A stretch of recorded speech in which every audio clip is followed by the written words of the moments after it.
While he was in Kiev, he was lobbied hard by the president of Ukraine and the foreign minister and others to greenlight Ukraine's use of American long-range missiles, ATACMS missiles, and other weapons to strike targets inside what Tony Blinken has called old Russia.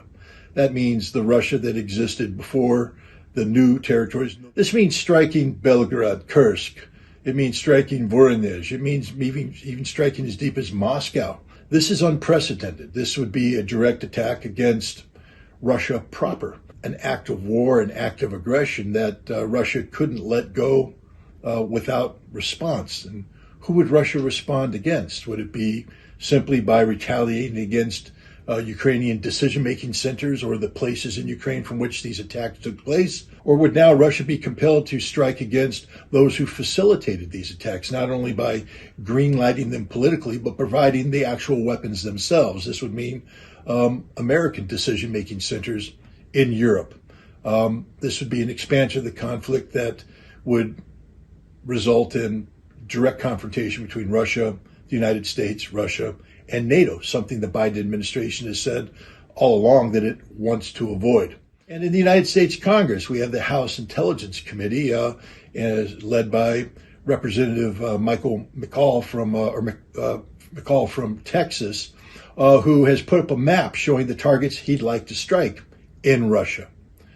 But what these people don't understand is that they're putting forward a slanted version of this conflict.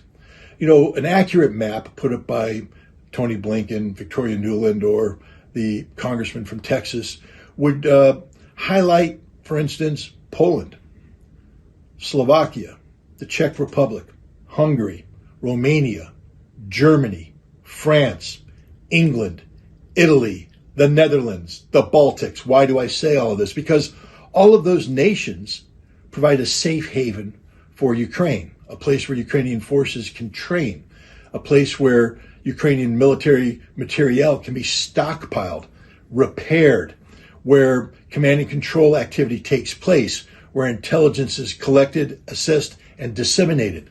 But Russia doesn't attack them, can't attack them, because they're part of NATO.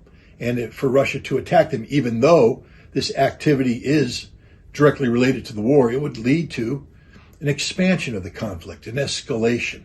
So Russia's avoided doing this, even though it has every right to do so.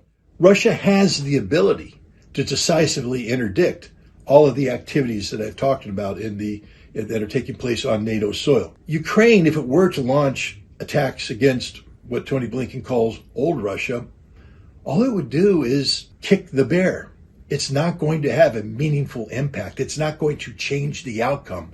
The Russians will not be defeated. This will not alter the reality that Ukraine lacks manpower, equipment, and funding to sustain this conflict, that Ukraine is on a path of decisive defeat that could occur sometime this year. And no expansion of the target deck is going to change that reality.